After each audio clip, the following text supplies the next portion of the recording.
Next, let's talk about using groundwater. Groundwater in an aquifer is like money in your bank. Each time you put money in your bank, the amount of money you have grows. When you withdraw money from your bank to buy something, for example, your bank account goes down and stays down until you put more money in. It's kind of like this. You can think of groundwater in an aquifer as money in your bank account. Each time you put money in, the amount of money you have grows. When you take money out, your bank account goes down and stays down until you put more money in. Aquifers grow when nature puts water in through rainfall, snow, and other precipitation.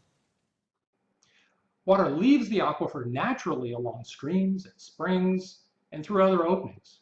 Humans greatly increase water withdrawals by drilling wells into the aquifer and pumping water out. Just as withdrawing money from your bank account depletes the money you have for future use, withdrawing groundwater without equal or greater deposits of rain back into the aquifer depletes the groundwater supplies. The size of the aquifer and how full it is determined by how much water it's holding at any point in time. The porosity of the aquifer determines the rate at which water can move through or into the aquifer.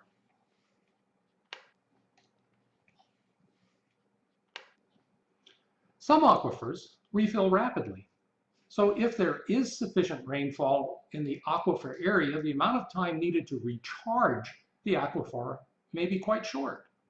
The Edwards Aquifer, for example, can recharge quite quickly. In some places, water in the Edwards Aquifer can move as far as 8 miles in a single day.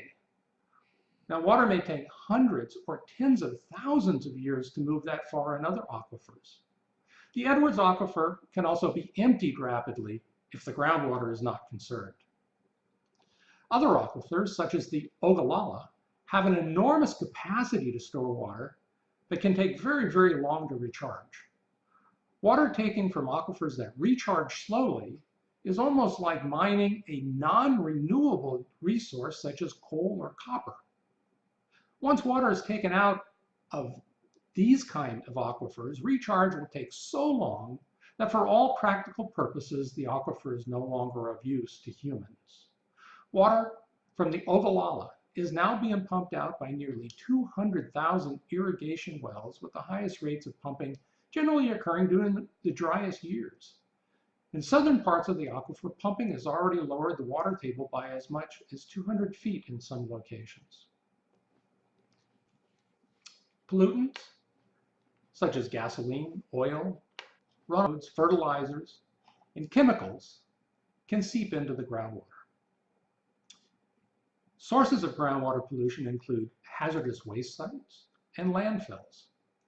Aquifers act like natural filters that trap sediment and other particles.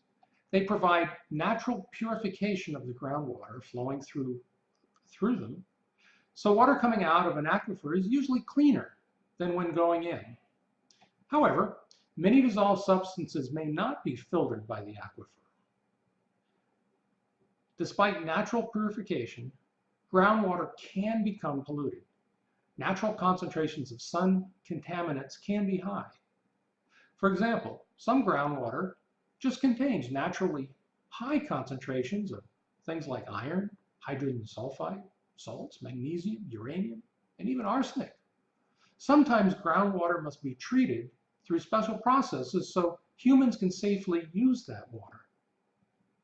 Now, due to the increasing loss and contamination of this special groundwater and aquifer habitat, many of Texas's unique spring and underground dwelling species have been declared by government agencies to be threatened or endangered with extinction.